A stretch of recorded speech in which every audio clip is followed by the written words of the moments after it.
Hello and welcome back. I hope that made it a little bit clearer for you. Now let me introduce our guest speaker, Ryan, who is an expert in the field of achievement motivation. Welcome to the show, Ryan. Hello. Okay, obviously our topic today is achievement motivation, and you are an expert in the field. Could you give us a basic rundown of what achievement motivation is? Yeah, achievement motivation kind of stems from Murray in 1938. He first came up with the idea, which describing achievement motivation as a kind of a personality factor. So it's kind of influence from our predisposition that we have and portray.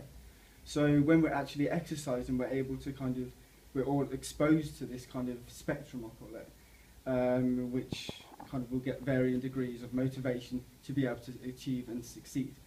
Atkinson was a key player in this, particularly in 1964 and in the study in 74, in which he was stating that personality factors as well as situational factors are the kind of key variables, really, that will affect the motivation and thus the behaviour we'll portray.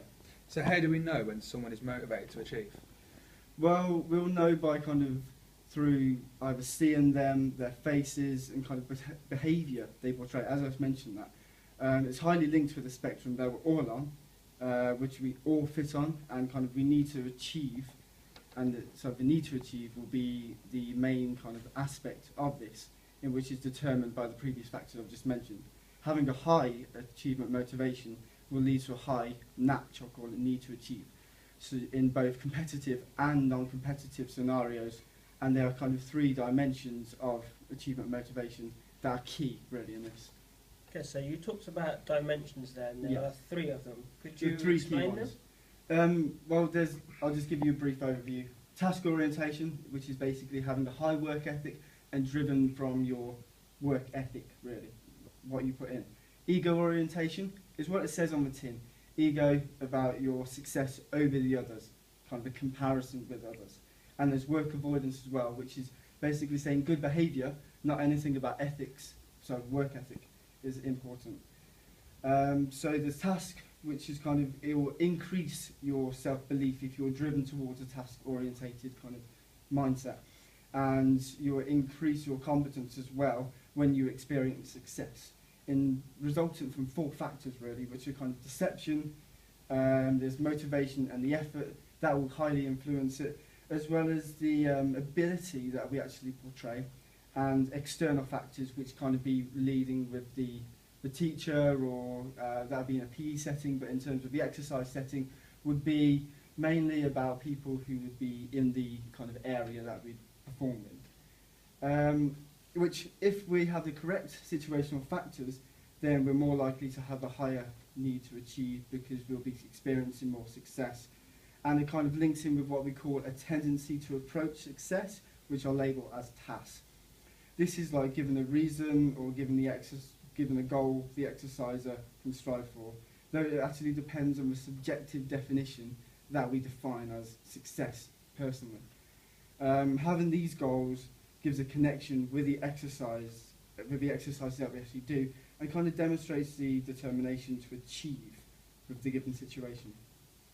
I'll explain on TAS. Would you like me? Yeah. TAS is basically how we'll be more directed towards challenges and risks, because we'll have that need to succeed, need to have the success in the field that we will do.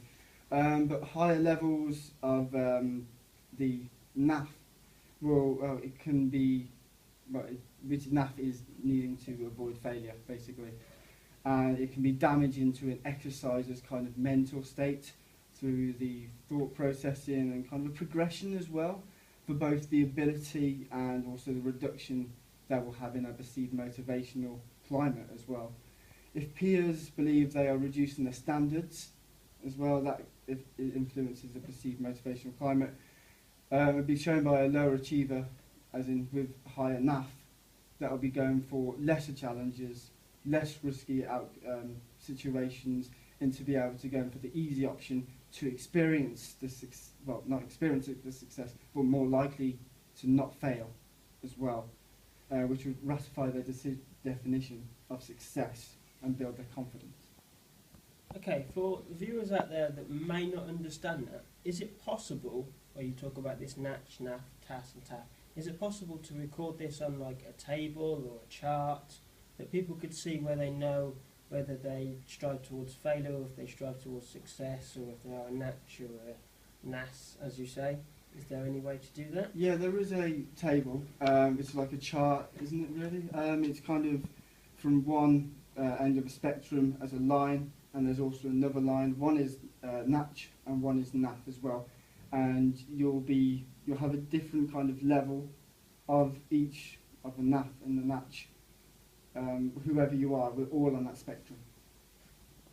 Okay, the viewers out there that will need to do that, we will do a brief view of that for visual purposes. Thank you, Ryan. We are now going to go to an advertisement break, and we hope to see you then. Thank you.